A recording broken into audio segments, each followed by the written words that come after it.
Of Late Entry, hosted as always by RBF Kyle. How we doing, late entry family? It is the first Wednesday of the month, so you know that means Matt's here with us. What's going on, everybody? I know We you gotta missed get me. we gotta get you a name. We got RBF Kyle, we got Double Dose, and then we just got Matt. Big Matt. Just call me Smokey. Smokey. We got big smokes in the house. Big Smoke. That's your new name, Big Smoke. It's fine. I like it. And your boy Double Dose. We got a lot of sports news today. We Hey, Double Dose, you need to start doing an intro, bro. You always say and your boy Double Dose, and you don't do your own hello. Say hello to our fans. You're not How too am I big gonna- time yet. I'm the one who welcomes them to And the your boy podcast. Double Dose. Hello, everybody. I Don't don't know. I, Man, don't, that's I, terrible. don't I say welcome back to the podcast? That's not allowed. But you're I just mean, yeah, assuming I they know guess. you're double dose. I You guess gotta that's you your gotta hello. shout it out, bro. You gotta let them know. Ladies and gentlemen, my name is Double Dose, and I'm so happy to have you here with us tonight. Thank you all for tuning in. Dang, perfect. Is that better? I just got called by 3 different networks. We're about to get a big contract. We live too, right? This is on YouTube. Yeah, this Yeah. is Holler this at us is out straight there. live. Hit us up in the I called chat. his ass out live. Yeah. All right. So yeah, big sports day. We've got some NBA trade stuff we're gonna get into. We've got some Lindsey Vonn, who's a skier. If you're not familiar with her, we're gonna talk about a little tiny bit about the boxing that just happened. But before we get into any of that, Super Bowl predictions. So, Matt, I think that you are the person that has not given the prediction on the podcast yet. Why don't you start? Man, it's so tough for me because I either think New England is going to win or they're going to get blown out. That's really the way I see it. I don't think it's gonna be close. Like if Seattle goes out and plays the way they can, um, I really feel that they could blow out New England. But I also feel like New England could win by like a last second field goal, just like they did back in the day with Adam Vinatieri kicking. And I do think that they have what it takes to really go toe to toe with Seattle. They have a really good defense. I think they're underappreciated on the defensive side for New England. They got some dogs. They really do. And they're going to show up. And Mike Vrabel's going to have those boys hyped, ready to play. It's going to be a better game than people think. And I would not be shocked to see the Patriots just pull off an upset in a tight game. And I would also not be shocked to see them get blown out. And that's kind of the NFL for me this year too. It's been really unpredictable. But I think that it's also like the fact that nobody's giving the Patriots like any chance or credit. The trend this year has just been, when everybody expects one team to win unanimously, it doesn't play out that way. And I think that's just kind of the script this year in the NFL, if you will. But I'm Um, excited to watch it play out. I think there's really good matchups on the ball. I think I'd love to, I can't wait to watch Gonzalez go with, Smith and Jigba, watch those two kind of go at it man to man. That's going to be a hell of a matchup that I think that'll really play a factor in the game, as well as, I think New England's got some pretty good players on offense too. I think they got some speedsters. They got Kyle Williams, rookie wide receiver. Somebody like him could pop out there and make a play. Travion Henderson is a playmaker. Like remember his name. He's going to make some plays, and he showed up in big games in college, and I think he's going to do the same thing at the Super Bowl. It's going to be competitive, and I'm glad the Patriots made it with Vrabel. And it's kind of funny too. I saw a stat that said they spent the most guaranteed money in the offseason. It was something over $200 million. And lo and behold, they're in the Super Bowl.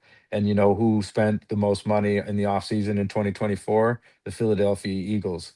And then they went and won the Super Bowl. So Brad Holmes, if you're listening, fucking Ford family, if you're listening, spend some fucking money this offseason, please. Salary cap be damned. Move some shit around and spend some money. Get us some players. Get us some O linemen. Get us an edge rusher. what But I'm I think what I'm Man, yeah. what I want to ask you real quick, and I won't hold this against you. I know that you said kind of back and forth on either a blowout or the Patriots win. Gun to your head, you gotta pick one. Seahawks. Okay. I don't want to bet against them. You offered me a bet. I Yeah, don't want to bet against him. I really Speaking of don't. bets, that's when you're on next time, I've got to go back and check the tape. I'm pretty sure I owe you some money Yeah, because fucking pay me, bro. I think that you had I think you had the Patriots like making it or something. It was Yeah. like them and the Broncos and like I at the remember field. all year on our power rankings and everything all year saying, "Bro, the Patriots are for real." I remember saying that. And yes, they've had the easiest path out of any team I can remember, sure. But they didn't write their schedule. They didn't get to pick who they played in the playoffs. They didn't make, CJ Stroud crumble. Like there were a lot of things that well, went and in their way for sure, but it doesn't I take away think from I they're a think good football team and they still won all those games. I think there's so many. I mean, maybe a few other teams that might have squeaked by with a rookie or second year quarterback through all that. But even so, I mean, they played some tough ass defenses, and their defense had to like stand on business in the biggest way, and they did. I agree they're not winning this game, but I do think it's going to be a close game because like not only are these teams somewhat closer than the media and all of us have made them out to be, but especially on the defensive side. But this is the damn Super Bowl. Like these, like it at this point, yeah, skill matters, but heart and like confidence, like this Patriots team is so confident, which that could be a recipe to just get immediately blown out. But I think that defense is going to hold true enough to where this ends up like we're still sitting here gritting our teeth in the fourth quarter, waiting to see I don't who's think going it's to a be false hoisting confidence that with them trophy. either. They're a good team. They've got a good roster, top to bottom. Their defensive line is stacked. Um, It's really just their they've wide receiver position that they suck. Their O line's good. Their running backs are good. tight Quarterback's ends good. are serviceable. I think they've got 5 players with Super Bowl experience versus Seattle's 3. Seattle only had Mm. 3 players with Super Bowl experience. Hey, real quick, shout out to Starly. See you in the chat. Good to see us. Good to see you. He said I need my boy Sammy to redeem the Seahawks. I'm with you on that. And it could be a double redemption. It's funny that either option the Seahawks were going to play in the Super Bowl was going to be the last 2 matchups that they had. It was either going to be the Broncos or the Patriots. Obviously, some unfinished business as it pertains to the Patriots. But another thing too is that game where Sam Darnold started seeing ghosts was against the Patriots. So he's got a chance to go in there and completely wipe out all demons, get rid of his demons and the team's demons. Sam Darnold was back up for the Niners, weren't they? Wasn't he when they were in the Super Bowl? Was that where he got the Yeah, Super Bowl experience? Yeah, that's Yeah, that's quote what unquote. I was trying to didn't he make remember. a joke about that? He was like, "Yo, you're the Yeah, first one back in the Super Bowl of that class," and he was like, "Yeah, I've been to the Super Bowl already." yeah. He's like, Yeah. I've already been there. This is old news. Yeah, Yep. Well, I but mean, he didn't really play in that game though. That was all Garoppolo, wasn't it? no, I think. that was Brock Purdy, I Oh, you're think. right. It was Brock Purdy. Yeah, he was back up to Brock Purdy. Yep, Garoppolo was the Super Bowl before. yep. I'm That's just crazy to excited. think about. It I'm just is. excited to think about the fact of like you guys both know. I and it comes off like I hate the Patriots and I don't hate the Patriots. I am a big fan of Drake May. I'm a big fan of Vrabel. I'm happy for a lot of people over there, and I'm excited that the organization was able to get competitive again. I think that another big dog in the AFC is going to be nice. It still can be true, and also they haven't played anybody. All I'm saying is that they've had very relative easy paths. They haven't had a lot of tests, and I'm excited to see this Seahawks team. There's no excuses from this. Like either I have to come out Hmm. on Monday and say, "Hey, I was wrong. These guys are better than I thought," or I'm gonna come out and say, "Hey, I've been telling y'all." But it's not unless Sam Darnold gets knocked out in the first play of the game. Like we're gonna find out, and I'm just excited to find out. This is going to be the ultimate we're going to find out game where all the narratives, there's nothing else that comes out of this. Like this should, if everything goes the way we think, we should know. Mhm. We should And I definitely think know. one thing I'll say too for New England, as good as Seattle's defense and their defensive scheme is, Josh McDaniels is equally as fucking crafty and equally as good at drawing up and scheming up, ways to just make a play or two, here and there. And that's all it's going to take in this game. Is it's going to be competitive. I think it's going to be a defensive battle, and But you and just in the NFC Championship, you saw a chess match. You saw the see what Clint yeah, Kubiak go head Kubiak, to yeah, head with Kubiak. Sean McVay, Yeah. and they got it done. Do you think The thing that Kubiak's checked out though? Now that Kubiak's taking the Raiders job, right? Do you It's check not Oh out? yeah, officially It's bro. official. If it's as you official as Ben blow Johnson was this, in the Bears last year. Yeah, oh my right. god, if you blow the biggest chance to, like, you know what I mean, you could go to the Raiders and coach for 30 years and never go to the Super Bowl. You gotta stay in the moment. If you fuck this off, oh my god, like, you I know don't what I know, I mean? man. agree It's with you, it's bro. As but somebody who's like I've interviewed for jobs while I was doing a job, and you check the fuck out. I You know weren't in the that for a Super Bowl. fact. You weren't in That's the Super fair, Bowl. but I take my yeah, job seriously. Like it's hard to look, kind of focus on two things at once. That's all I'll say. the the team is selling, right? The team is selling. Yeah. Seattle Seahawks are selling at the end of the season. That's not breaking news, but like what's the goal if you're selling your team? It's to win the Super Bowl. But what's the next best thing that's like going to make your team just as much money? Getting to the Super Bowl. Like if you get there and lose this, it's not going to hurt your stock that much. They've already done just about everything they can You can't to sell make that this shit to the team. players. The players have to play, not the I owners. I understand that. I understand that. But a coach who's on his way out thinking But that's like the OC. I That's not the mean, head coach. I understand. I'm just saying, crazier shit has happened because, like, this is. I mean, it's still human psychology. You're thinking about your next season. You don't want to give this team any momentum when you're gonna have to go and potentially see them for years to come. You know, I And don't on know. I'm just, and and I'm not saying Clint Kubiak's throwing. Like, don't anybody think that. I think he's gonna coach a hell of a game, but like, I'm just saying Matt's not crazy and thinking like, he could be mailing this one in. Like, there's a lot of shit at play here. We'll well, see. I think to we'll you time guys' time will tell. point too, and I don't want to derail this whole conversation, but something that I definitely want us to talk about at some point is the fact that in the NFL and college, I don't know how they're going to get it done, but they need to make some kind of a window where you've got to wait. I know college is crazy because of the transfer portal and you got to get to recruiting right away and stuff, but it's so terrible that, like, you can have Lane Kiffin make the playoffs and then not coach the team in the playoffs because he's going somewhere else. That you can have Clint Kubiak and Ben Johnson not dialed in on this postseason because they're interviewing for other jobs. I don't think you should be able to do that. I agree. A- I And agree. I Yeah, you don't should have have to the wait. You framework should of have how to to, wait until the end of the season, I think. but I think that to make it fair, all the teams should have to wait. Like, you can't just, like, But then Yeah. it well, also I makes didn't get makes people miss out on the coaching cycle if you do that though. So like people are trying to right. get guys hired Yeah. before, the end of the Super Bowl. So it's a crazy business, man. I would never want to be an NFL head coach. Yeah. Um, the last thing I want to say about just our predictions, though, because I know you guys have kind of given yours. I think that the biggest thing for me with the two teams is I think that everyone respects the Patriots' defense as being good. I think that their offense and their special teams are question marks. We don't know how good they are. Their offenses have been in a situation where you have to go out there and put points up. It's usually we need to put up enough points and our defense will carry us. The Seahawks, I've been saying for a long time, are the most balanced team in football. They have a very good defense, they have a very good offense, and they're good on special teams.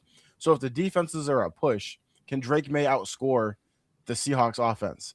If Rashid Shaheed gets you a touchdown or an 80-yard kick return or punt return, how does that impact the game? Because I don't think that the Patriots are doing that.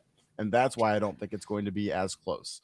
I know the spread, I think, is 4. I know Corey was on Sunday. He was saying that his bet for the week is to cover the spread. I don't think that they're going to cover the spread. I don't know how big of a gap it's going to be, but I think it's going to be at least a touchdown. I could see Yeah, them that's losing fair. by 2 or 3. I could see it being a blowout. I really could, but I hope it's a close game. I hope it's a close game too, just for entertainment's sake. Right. Yeah. Hell yeah. I don't want to sit Yeah. there and watch. Do you remember the second to last time the Seahawks were in the Super Bowl and they Hmm. beat the hell out of the They beat the Broncos? It was brakes like off the Broncos with Peyton like Manning. 44-3 or something. It was Yeah, terrible. It was one of the it worst Mhm. was Super it Bowls was I a ever bad watched game. before. And that's what I think is more likely. Well, I don't know if it's going to be that bad, but last year's Super Bowl wasn't that close either. Yeah, that I'd like make to for see a a good shitty one. episode on Monday for us too. Doing our first in-person late entry, and we have to talk about a 34-3 Super Bowl. That Yep. would hey, suck hey, ass for hey! us. Don't let the cat out the bag yet, Kyle. We got to surprise you. Oh shit! But what I will Oh say shit! is that I didn't know we were doing that. I think I'm not sure if we said this or not, but last week I think was our 1 year anniversary. So late entry been out here for a year. Also something we forgot to say on Sunday that I cannot believe we forgot to say. Happy Black History Month. That's Happy Black History Month. yep. Happy And Black History Month, my man. thank you. Um, one more thing I was gonna say with it. Oh yeah, the episode that we record that you'll see on Monday will be our 100th episode. This is episode 99 right now. So just a Oh little wait, tap in with where late entry's at right now. Yep, that's pretty cool. Hell yeah. it is. So yeah, thank you, We're Kyle, out for here. being with us for that. Matt, thank you for being with us. It's been several months that you've been rocking with us, so thank you. Yeah, it's been fun. Let's get this Um, up to Uh, like 1,000 subscribers, right? Something like that. we're working on it, Let's dog. keep it We're growing. trying. Trying. Yeah. Yes, sir. Appreciate the listeners out there too. Everybody, I tell people at the gym, everybody I know, I tell them to tune in. I don't know if anybody Yeah, does, Yeah. but appreciate I'm that. always talking about it. We see the numbers going up consistently. Speaking of the listeners, let's tap into the chat real quick. Hey, thank you, Starley, for the congratulations. He said Darnold needs this for his career and to shut the haters. Agreed. He also said Cooper Cup had some flashes of his old self. And Jigba is a dog. I don't know if the Pats can keep up. I agree. One thing that I want to say with the Cooper Cup thing, and we talked about this at the trade deadline, and I want to give Cooper Cup his flowers again. The impact that he has made as a veteran over there, making sure that everyone's ready to play. JSN has talked before about how much he's learned as learning about how to run routes and stuff from Cup. It's crazy that even if Cup's not giving you the same production we're used to seeing when he was an all-star with the Ravens, with the Rams, the impact that he's still making as that like on the field coach, that veteran, it's very helpful to see. And you've got a young team like the Seahawks, someone like a Cooper Cup can definitely help show him the way. So all of his flowers to him. Oh, he's always been a class act. Matt, you want to talk about Bad Bunny? Wait, Yeah, real I just quick. think it's Oh, I'm sorry. yeah. What's up, Kyle? Just one more shout out. It is actually one day late, but yesterday was Starly's 30th birthday. Let's give a shout out to our number one Oh chatter, shit! Starly, hitting the big Happy 3-0. what up, birthday! Starly? Happy Happy birthday to birthday. Starly. Hey, Kyle, you got to sing happy birthday to him like Marilyn Monroe. All right. I'm just kidding. We don't do Please it. don't. All right. Please don't. He's kidding. Yeah, happy birthday, Starly, bro. Appreciate you and hope you're having a great 30th. Or I hope you had a great 30th. Hope you have a Oh, good yeah. year. You're officially old. Sorry to cut that off. Yeah, you are. You are officially an old man, bitch. All right, Matt, talk to us. I just feel that it's pretty damn cool that Bad Bunny was the halftime, act, and I really think the blowback is kind of crazy to me. Like the guy has some amazing music. He's a cultural icon, and I think it's pretty cool that they've selected him. And I just thought, that's a moment. That's a moment for us to all like look back on. Like I don't know, it's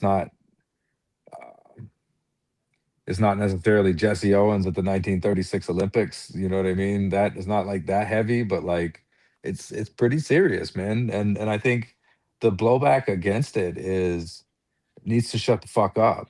It's not your choice. It's not your decision.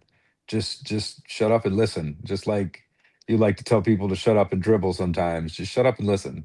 Maybe you should learn some Spanish.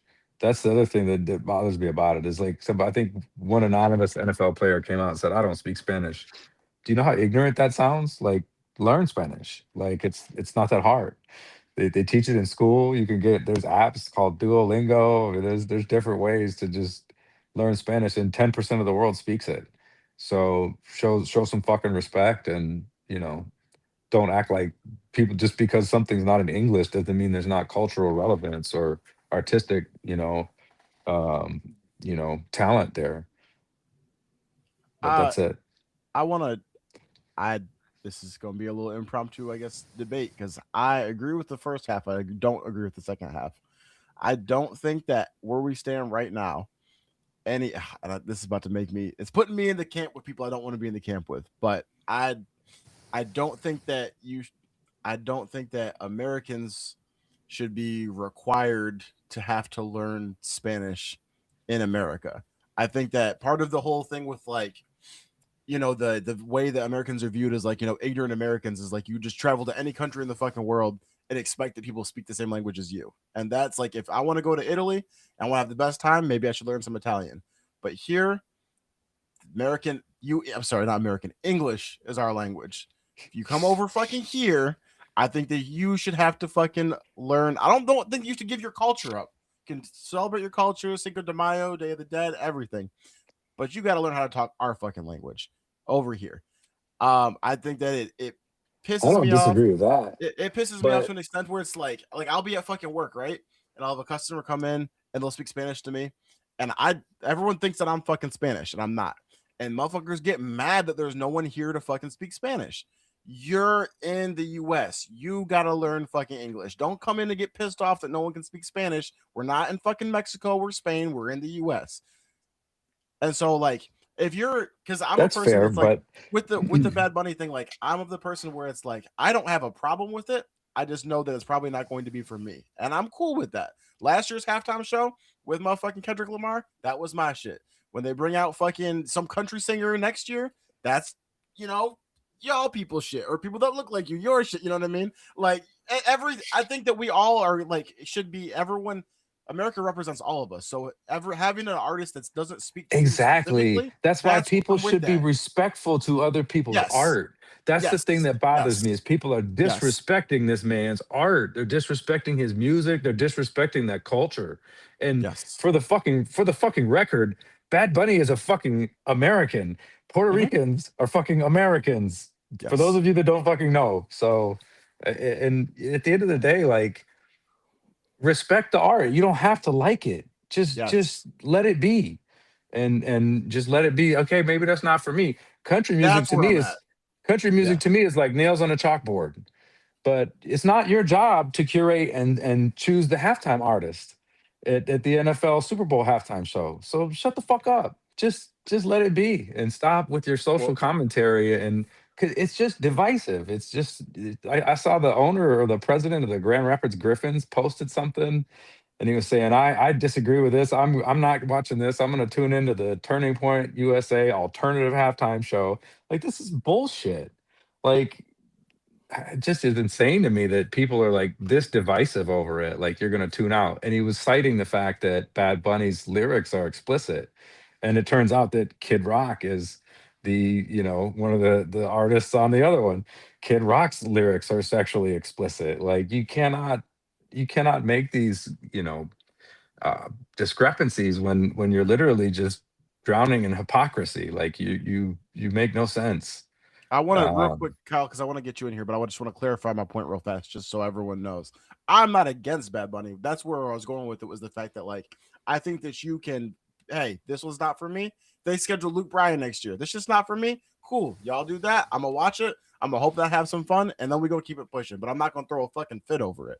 I'm gonna put that And shit on mute. and and and I someone posted I forgot I was trying to find it, I couldn't find it. Someone posted some lyrics from Kid Rock, like you said, he's the turning point one. He's got some lyrics somewhere talking about statutory, I call it mandatory. It's like, yeah, he's got some wild shit out there too.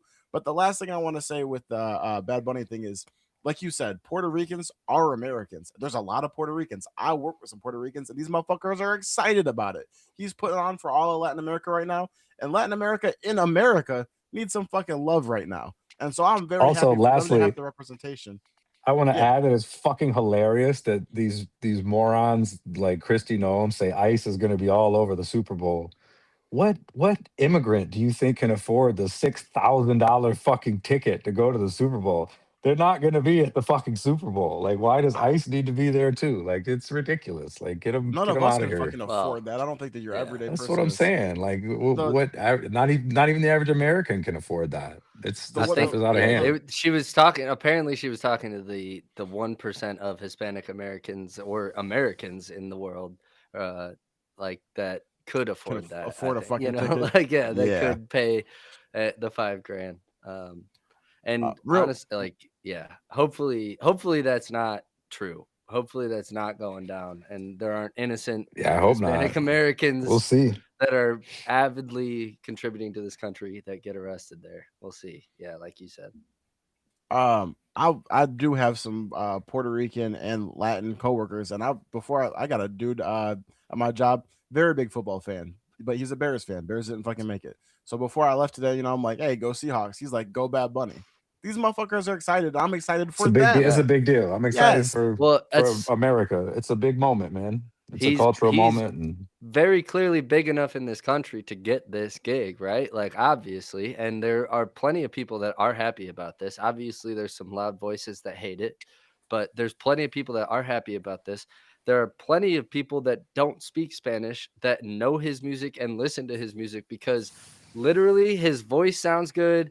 The things he's the saying beats are sound good. good. The The music beats is are great. good. Literally, yeah. Like if I It's ever hear catchy, his songs, man. I'm kind of like, all right, yeah, like like I don't know, like just like you're in on vacation in one of those countries in a way. Like you go there, you're not hearing freaking Aerosmith when you're down in Mexico, like, and you're taking an Uber, you're hearing like what they listen to, and like you got to get with it. Like I remember taking an Uber down there, and I was like, bro, turn this up, and we were all like, Yeah. I have no clue what It's the hell he was turn listening up to, but music, like bro. it Like really it's is, party bro. music. It's Yeah, fun. It's it's so upbeat. Like fun.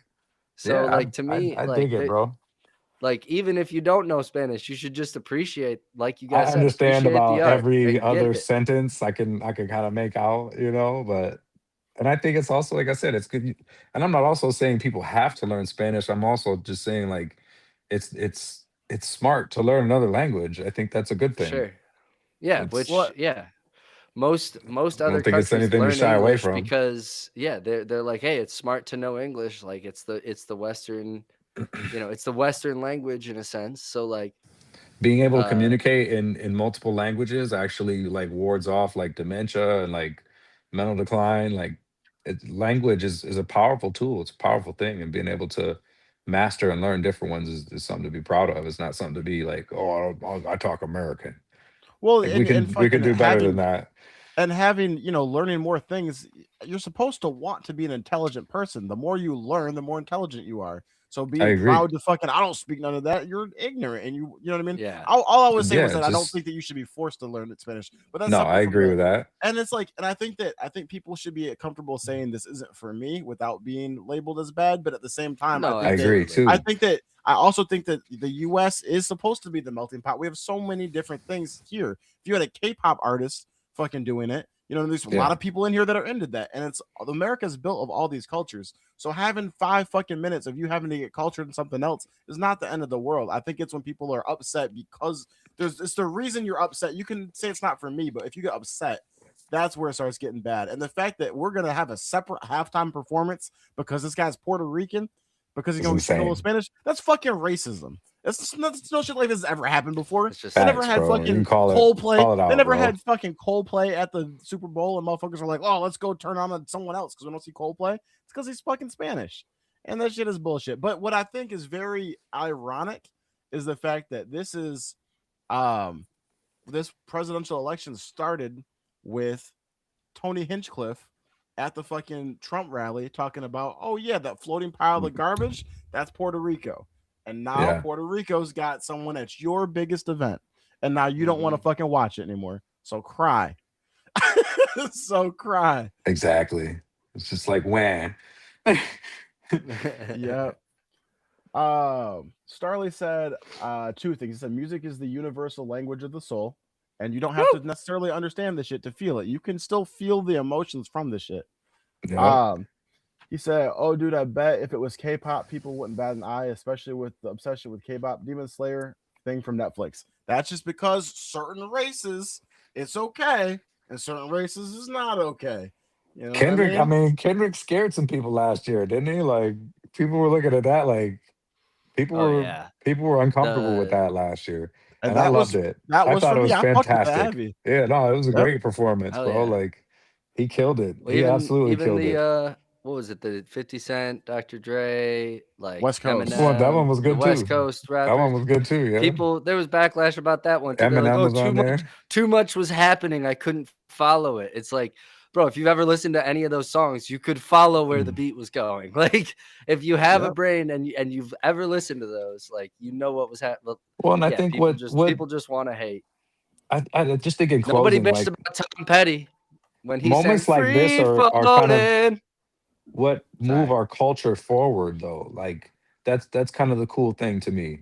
That's what makes it so special, is like I said, this is like a cultural moment that we can appreciate and look back on in 10 years and say, man, that was pretty cool. And when Bad Bunny did the Super Bowl in 2026, and like we're gonna get through the crazy shit we're going through right now. Like this will pass, and we'll look back on this moment as like some levity and just something we can appreciate of just whether you appreciate the culture or not. Like this is their moment, like you said, Spence. So I think I that the respect that Super shit. Bowl should be something that kind of rotates. Everybody, you should get different things in, so everyone kind of has their year for it. You know what I mean? That's fair.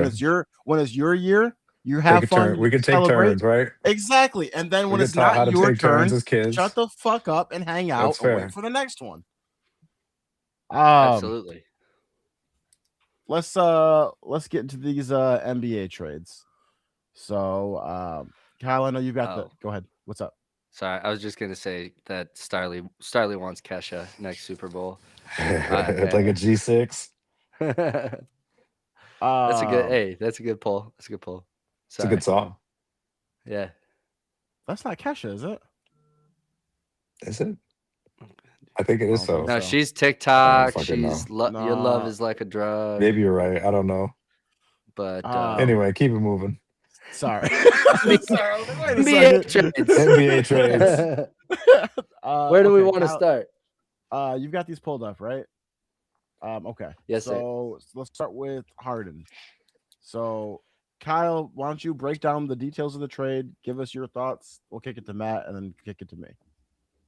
All right. So let's start with So Harden. this one, yep, James Harden from the LA Clippers was traded to the Cleveland Cavaliers for guard Darius Garland and a future second round pick. Pretty lukewarm trade given what's coming. To me, I mean it definitely strengthens the Clippers, like you get somebody young.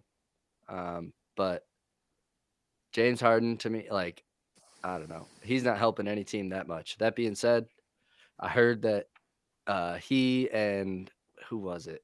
I can't remember who else out there. They're going to try to convince. D Mitchell. They're going to try to convince LeBron to come back next year. So we'll see if that happens. This whole team does a Then it 180. makes sense. Right. That'd Yeah, be a for now, terrible this fucking doesn't make idea. sense for the Cavs. Getting I think it'd James be a Matt, Harden terrible when you idea already have a too. decent team.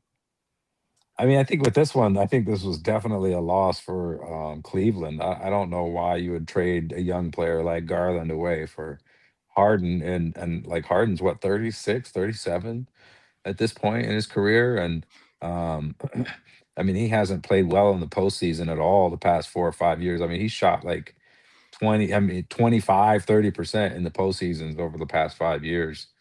I think there was one year he shot like 50%. So he just really hasn't been good, down the stretch. He's I don't think he changes anything for Cleveland. I think if anything, they got worse. so let me kind of set the stage. Last season, in the playoffs, they went out to who was it? Was it the Pacers that beat the The Yeah, Cavs? Cavs, yeah, they Okay, lost and they to were the Cleveland. one They lost seed. to Indiana, but they were the heavy favorite. The Cavs were okay, the that had the East number one seed last year. yes. So when that happened, right? Donovan Mitchell and Darius Garland both battling injuries, and you weren't getting very much, especially from, if I remember correctly, from Darius Garland. They both were playing heavily injured through that, just trying to go out and give everything that they could, and eventually they lost to the Pacers, right? Darius Garland has been hurt for a grip now and just has never fully recovered from that. And so I think where they're at is like where the East is open right now. Giannis isn't happy with Milwaukee. Obviously, Jason Tatum is out dealing with his injury. The Knicks haven't been as, I mean, I think they're still number two, right? But they haven't been Yeah, as good as they were with Tibbs. So we're seeing this as kind of like, and the Pacers. The Pacers have they've what's been his name hurt. bad. Yeah, Yes, they've well been they've terrible. got Halliburton is hurt still too. Mhm. So two of the best teams in the East are hurt. Some of the other players aren't happy. Things are going as well. This might be our year. So let's go all in on this. Darius Garland, I don't think is going to be what gets us over the hump. Let's go get some help. The issue is Yeah, the and I help also that just you don't think got. Harden is that answer either at this point in his That's career. that's that's exactly what I was going to say. The issue that you have is the help that you got as somebody that perpetually is not showing up in the playoffs. Don't get me wrong So either, bro. I don't Harden think. had his moment, man. He was dominant 10 Mhm. years ago. I mean, I went down to Houston, I think, for a visit, and I think it was 2016. And I actually went to a game between them and the OKC Thunder, but him and Westbrook. Westbrook was I think Harden. I think Russell was the MVP that year because he like averaged a triple double, and they Yeah. put on a show. Like Harden has had a phenomenal career and is still playing at a decent clip, but he's not a game changer. He's not going to go win you games in the playoffs. Is where I'm at with it. What up, And Dustin? See you in the chat. I don't think Darius Garland's going to really do anything. And I think the Clippers are an absolute dumpster fire too. Well, They really are. The whole Chris Paul thing, and then now they're trading him away. I even heard that they're talking about, the NBA might suspend Kawhi Leonard for this no-show job that he did, where they tried to pay him a bunch of money for a job he didn't have to show up for, and trying to skirt the so salary cap. Like, the thing with the thing with the Kawhi thing, I think that was a theory because he didn't make the All Star, but they just appointed him as an All Star. Kawhi did. yeah, He there's a got lot of noise. appointed, but he got appointed by the league, so that may Yeah, fight that. The thing about the there's Clippers, a lot they're of just noise around it cursed. either way, though. Yeah, exactly. Well, here's the thing too. So like the Chris Paul thing, I think you were on with us when this whole thing happened, and I said I think this looks really bad for Chris more than the organization. They just traded Chris Paul to the Raptors. The Raptors say that he's not even required to show up. We want your contract. We do not want you. Yeah, Please do not right. come play for us. That looks real bad for him. What also looks bad for Chris Paul is the fact that ever since that motherfucker got sent home, they've been winning. Now, what looks bad for Harden is why the fuck have y'all won 16 of your last 20 and now you want out? What the fuck is going on over there? So now you've got Kawhi, who's Makes you never wonder. healthy. You've got Harden. So it's like, all right, let's go ahead and add a young player that maybe will help or extend our future, like Darius Garland. I think it makes more sense for them than it does for the Cavs. I think the Cavs are just looking Yeah. for win now help. But hey, James Harden, dog, this might be your last shot at that legacy, dog. You better show up in the playoffs because people have been looking at him. You remember that He video won't. of you remember that video Cam Newton has about Keon Coleman?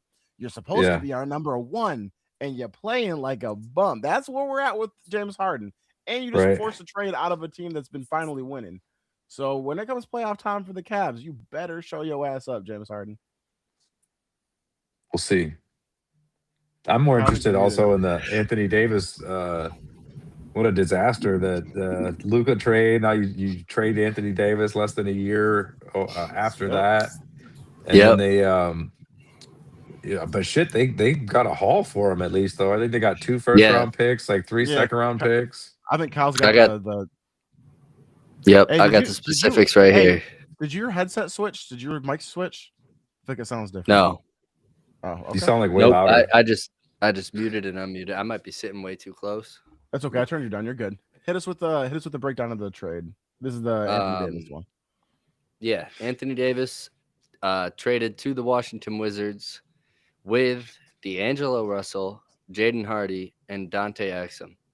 In return, the Dallas Mavericks received Chris Middleton, Marvin Bagley III, AJ Johnson, Malachi Branham, and a 2026 first round pick, a 2030 first round pick via Golden State somehow, and then 3 future second round picks in 27, 29, and 26. So to me, Dallas fucking won this, dude. Like, By a you lot. just got like 1, 2, 3. You got 5 picks out of this over the next 5 years. You got 4 players that, I mean, Chris Middleton probably getting a little old. Marvin Bagley, not what he was in his prime for sure. But you traded away guys that are also probably past their prime. D'Angelo Russell, Anthony Davis. Like, I mean, to me, Dallas in a weird way won this, and perfectly so. They're building it around their young rookie, very smart playing rookie, Cooper Flag. So this is smart on Dallas. I regret everything I ever said about them a year ago about how they should sell the team, how I thought they were going to sell the team. You don't have to regret that. It's still fuck them. They're stupid. I'm trying They to. are still dumb. They got rid of Luka. They're still dumb. Do you know how good Cooper Flag is going to have to wind up being to replace what you lost in Luka?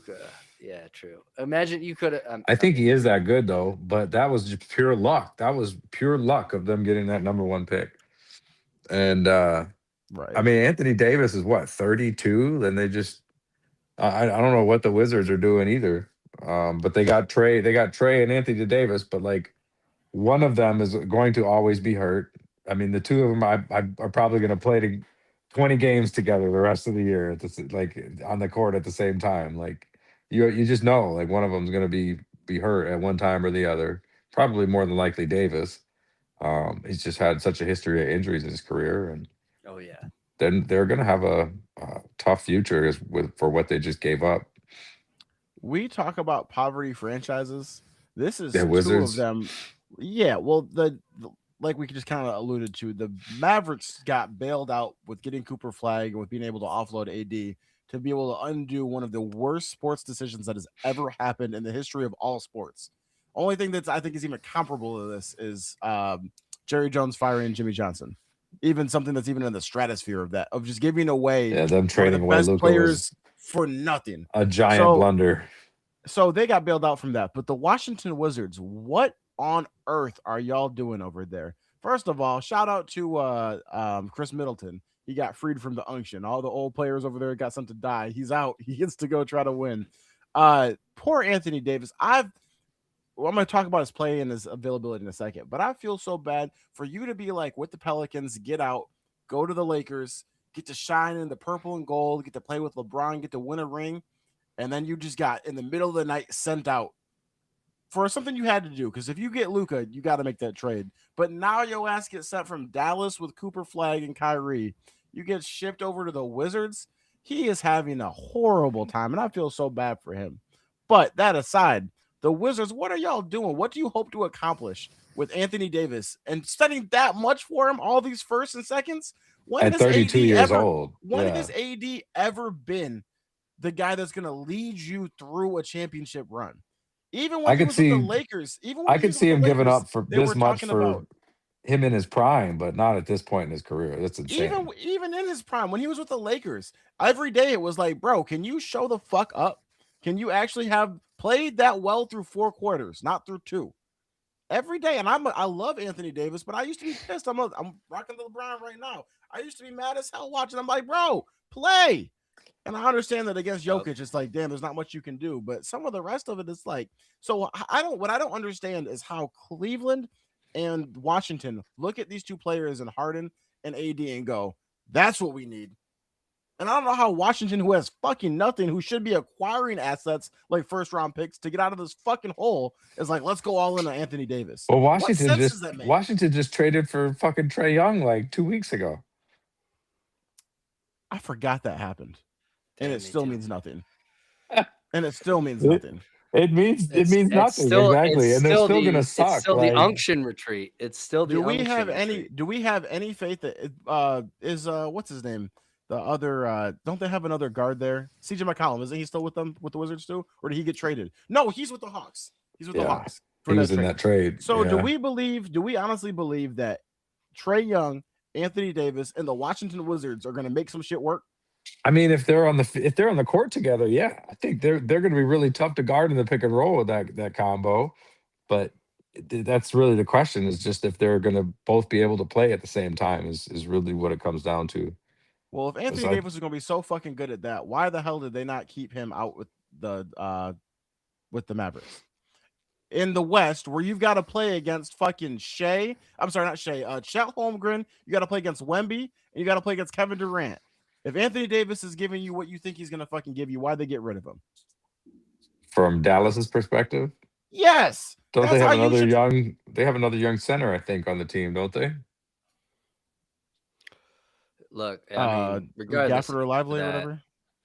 I can't yeah, remember. regardless of that, I mean, I think they were like, we can get a sheesh ton of capital Hmm. going No, I forward, think Yeah, Dallas and won they knew that trade for Washington sure. would pay the price, and they're like I don't think that Anthony Davis was first off on their board, but they were like, it was one of those things of like you're in the middle of a trade negotiation with a buddy in a fantasy football league, and you're like, hey, what about this guy? And he's like, oh shit, I'll give you 3 firsts and 2 seconds for that guy. And you're like, all right, let's trade this guy then. Somebody just Deal. immediately pays too much. And you're like, okay, cool. Yep, that's fine. Yeah, he's only good for 2 quarters a game, anyways. So, like, I mean, he is a great player. I love Anthony Davis, but Same. yeah, I mean, it has to feel like one of those situations as a G, like, All the and Wizards, all the Wizards do is keep getting guys too late. All right, let's go get Russell Westbrook. Let's go get oh Anthony yeah, Yeah, Davis. they Let's get go get Bradley Beal, or not Bradley Beal. Michael CJ Jordan went there McCollum. to Michael Jordan went there past his prime. Their Dallas does the only same goal. thing though. That's why they're trading D'Angelo Russell and Anthony Davis. They're just trading it to a sorrier ass franchise. The whole thing with the Wizards is they're just like, can we find one person that will get us, half of our fucking attendance for tonight? That's it. True. That's it. True. That's it. You're so Can we right. get 10,000 people to buy a ticket if we Look, trade for this I guy? don't give a fuck about Yes. record. Just give us some ticket sales, man. They're not trying to fucking win, dog. Like when Corey was on Sunday, he talked about if you keep drafting without a plan, you just wind up stuck in mediocrity. That's the entire fucking point of the Washington Wizards' existence. Yes. So Yeah. true. Wizards and Jazz, Grizzlies. That's just like those teams. That's all they do. Uh, Moving on to the the next one. I was gonna say, yeah, the last Sorry. one. Or I'm sorry, it's a two-part. So the Bulls. Oh, I'm sorry. The Bulls are involved in all three of the last ones. My apologies. Go ahead. Yes. Yep. Go ahead. So Jaden Ivy was traded from the Pistons to the Bulls in a 3-part trade. The Bulls received Mike Conley and Jaden Ivy. The Pistons received Kevin Herter and Dario Sarge. Saric. All right, thank you. And a 2026 first round draft pick, projected 1-19. Who knows? The Timberwolves end up receiving $11 million in cash. So we're back at a cash trade. And then we'll talk about it, but Chicago immediately got rid of Mike Conley. So all they get out of that, essentially from that trade, was Jaden Ivey so far. To me, as a Pistons fan, this was tough. There were plenty of people, the Woodward sports guys. When I started developing respect for you guys again, y'all had to let me down and smash a bobblehead of Jaden Ivey 2 weeks before he got traded, telling me you had given up on him when I completely disagreed. I think this guy, you should have at least felt out this playoff run before you traded him. But they didn't, and we'll see what Langdon's got going on. But Kevin Herter, he is having his worst 3-point season. So, like, you wanted a 3-point shooter, you got a guy who's on He's the got to worst turn it year of his around. career. Yeah. That being said, with a good offense and this scheme, I feel like, and watching some of his highlights after the trade, I'm like, okay, he's kind of like a Duncan Robinson type. Like, he can get open like that, but he's not a point guard like Jaden Ivey. And I know you got, a little bit more out of it than just that, but Saric is a freaking bench warmer. So, like, I don't know. I wanted Ivy and Cade Cunningham to be a 2-headed monster. So this hurts me. Matt? I think it's unfortunate kind of for Ivy to get traded like that after he got a pretty bad injury last year. It just doesn't feel like he really had much of an opportunity in Detroit. However, I do think that we needed help, just from a shooting perspective. And I think they got that out of both players. And we'll see how it pans out. Ivy wasn't contributing much this year at all. So I mean, Agreed. it is what it is. He It just was a wasn't big getting injury, many. though. Yeah, he wasn't getting many minutes though. I mean, he's not really Yeah. been doing a lot for him this year. So I understand trading him away for somebody that you're going to put in the rotation and play. What was your initial thought when you saw it, Matt? Were you like yes, or were you on no? I know Kyle was on Mm, no. I was kind of just indifferent, honestly. Again, I just hadn't seen him doing much this year, so I didn't really feel like it is going to make that huge of an impact, him being gone. I think he had a lot of potential.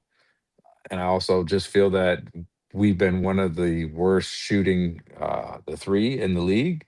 So we needed help there. And we just really haven't attempted a lot of threes either, is the odd thing. but it's also probably because we haven't had many shooters. I think Malik Beasley's out there. We probably still gotta go get Beasley, get him out of Europe or Yeah, something, man. The guy was lighting for it up real. for us last year, but Yeah, we should pull him out. We we really let's get should. him to stop betting on Pause. FanDuel on the games and see if he can, see if we can He get no, him. he beat the case. He was acquitted. Yeah, Yeah, he was acquitted. He won. He won that shit. yeah, it's not No, a he even conversation you talked want to about be that a in. couple months ago. He's like, I'm just trying to get back to the NBA. Like, Yeah, I want to You get back. you know how crazy it is to get railroaded by some shit you didn't do? Like I lost I my know. spot on a roster that made the playoffs that I contributed, and I almost didn't as even crazy to fucking get do it. railroaded for taking a knee. Hey, facts, facts, Big super Shout out truth. to facts. Kaepernick. Big truth. Yeah. Um, I'm not gonna pretend like I've been watching a lot of Jaden Ivy tape, so I'm not gonna give an opinion on this trade. He's a good player. All right, I'll um, bring in the next one. yeah. So then Next the up, so Bulls, yeah, okay, because the Bulls got Mike Conley and then traded him away in the trade for yep. Coby White. Give us the rundown for So that. yep. The Charlotte Hornets acquire Coby White and uh, Mike Conley Jr. immediately after getting sent from the Timberwolves to the Bulls. From the Bulls to and they sent back Colin Sexton, great player, and God forgive me, Usmane Dang, and 3 second round picks. So it And was then can you Colin. can you also? Colin, I'm sorry. sorry. I was just gonna say when you finish that, can you also read the Vucevic one? Yep, I got you. Okay. I'll just reread everything. The Charlotte Hornets acquired Coby White and Mike Conley Jr., and they sent back Colin Sexton and Usmane Dang and 3 second round picks to the Chicago Bulls. Immediately after that, or before that, I think it was actually right before. It was like Before basically was same time. Yeah. The Boston Celtics acquired Nikola Vucevic and a 27 second round pick from the Bulls while sending and Fernay Simons. Anthony Simmons. Oh. Bro, the spelling of that, I've heard that name a million times. The spelling of that was so off. It was Anthony just like Simmons and a Anthony 2020 Hardaway. Anthony yeah. Hardaway. And a 2026 second round pick from Minnesota. So yeah, that was sent to Chicago. Very let me confusing. let me take point on this. The first thing I want to say is I feel bad for the not that it should ever dictate a trade, but I feel bad for the I didn't know this until I lived here. Apparently there's a very large Serbian population in Chicago. And so actually I think we talked about this before, but Lexi, her favorite NBA player is Jokic. So I took her to a Bulls game one time so we could see Jokic play. And so because Jokic was there, Vucevic was there, it was Serbian night. And so that was a big deal. I didn't realize how many Serbians were here. So they just lost their boy in Vucevic. But you get rid of Coby White, you get rid of Vucevic, and Vucevic to the Celtics makes so much sense. They having a guy like that, and Vuce is pretty solid. That could help them tremendously. I know they lost some size with Kristaps. I'm not sure if Al Horford is still there, but getting Vuce over there, he can ball. Um, and when you've got a guy that's big like that, it's you've got to play small ball and stuff, but you get tired running up and down, especially in the playoffs. It's nice to have a guy that you can go to help you get easy buckets in the post. And you saw that with the Lakers last season in the playoffs. They didn't have a good center, and that did not work out well for them. So what I don't understand about the Bulls, they said our core we're going to build around is Josh Giddey at point guard, Mateus Buzelis at small forward. We get rid of Coby White, who's a guard. We're going to get Jaden Ivy, who's a guard, and we're going to get Colin Sexton, who's a guard. So you've got 3 guards and Buzelis, who's a small forward. And now you don't have your starting center anymore. You got Jalen Smith and Zach Collins as your center and Colin Ulbrich. Nobody for real. You got a hell of a bunch of guards for what purpose? And everyone's not going to be able to play at once. You're not just going to play 4 small guys, but you went and got 2 guards to add to your 1 guard already. The Bulls keep making decisions that don't make a lot of sense. The difference between them and the Wizards is they're kind of relevant. They always, make it to the playoffs, or they make the play-in, win a play-in game, or win the play-in, get into the playoffs, and then lose immediately. You know who the Bulls remind me of? They're the NBA equivalent of the Pittsburgh Steelers. They just do just enough to make the playoffs and get sent home immediately. And they do nothing that makes any sense to get better, actually better. We're just, hey, let's get all the fucking guards that are available. Why? Yeah, the only difference between the two is that the Steelers' downfall was Big Mike. The Chicago Bulls' uprise was Big Mike. I mean, yeah. But yeah, Matt, they are. They oh, go very ahead. much are. They squeak their way in. They are very much. This whole thing didn't make sense to me from the Bulls' perspective. All of these moves, like I thought about that after everything happened, and I was like, what did you guys really build for yourselves? I mean, that's really all I have on that. But I agree with you completely. Like And what? I don't, Like it's almost like trying to just build a puzzle with all these like wrong pieces. You know? that's exactly a good way to put that. And I don't follow the Bulls extremely closely, but I live in Chicago. I talk to the people I follow enough, and I go to some of the games. And every game I go to, Vooch is playing good minutes for you, and Coby White can light it up. Every time that the Lakers are close to losing, it's because Coby White's having a good game. So I just don't understand why getting rid of two of your best four players, what that does for you to get Colin Sexton and Jaden Ivy. And you got Jaden Ivy, who people aren't even half of Detroit's not even mad about losing him. So how does that Right. help? The last thing I'll say is I feel bad for Mike Conley. He's like, this is like real life, like fantasy football, where you get a guy who's from somebody else just to trade to somebody else. Hey, let me get this guy off your bench because I know I can deal him with the package, send him somewhere else. Yeah, that's Uh painful. Matt, did you have anything on this or No, not really. okay? I was gonna say this really only matters, I feel like, to the Bulls. Yeah, But hey, that's an Charlotte's gonna have irrelevant trade. some pieces that can score. They got little I Leangelo, they agree with you got though. Coby. Kobe White can play. Vucevic can Yes. play. It just seems odd that I don't know what these GMs are doing. They're just like let's make a deal just to make a deal. I In a think the way, biggest yeah. winner of those is going to be Boston. I think that Boston getting Vooch, Yeah, I think, is going to be very helpful for them. it'd be interesting. Um, all right, let's talk about Lindsey Vonn. So I got this notification from ESPN this morning, and I had to stop and read this story because I was like, "Excuse me." So, Lindsey Vonn, I guess, ruptured her ACL, and so I'm gonna read you some excerpts from this article from ESPN to get you guys' thoughts on this. So she needed to use a crutch to get around over the weekend. Now she's doing box jumps, working out in the pool while wearing a weighted vest and skiing at a high speed.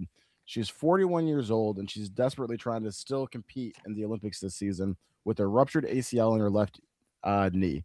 And her coach and the trainers are saying, this is a quote from her coach: "I'm pretty confident that she can still pull this off the stream.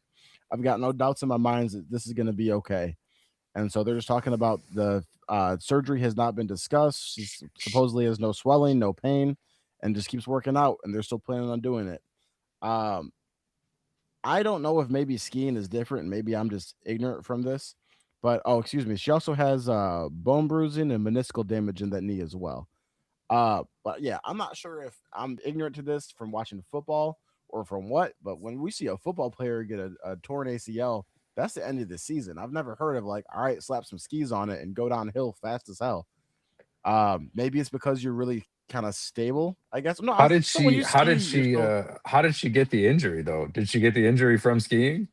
I don't know. I'm I'd not have sure to if she's. imagine I know training. that there was a player. I'm not positive of this. I know that there was a player that just recently got injured during like a test run like a week ago or something skiing. That may be her.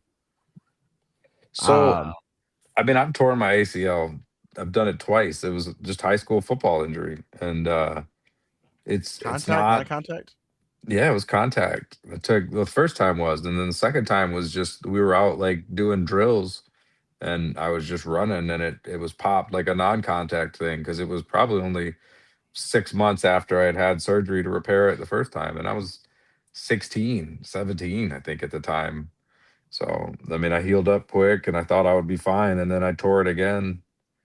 I don't know, 6 months later, and then I think I got it repaired again, and I don't know when I was 24, 25 years old. But I agree. I think that seems pretty reckless to me. I'm shocked that the doctors and like her medical staff and coach are supporting that idea. It seems to me like it's a good way to re-injure yourself and do further damage. And she's already been in the Olympics multiple times, so I don't understand the. I mean, I understand the desire to want to be in it, but it's not like it's something you've never experienced.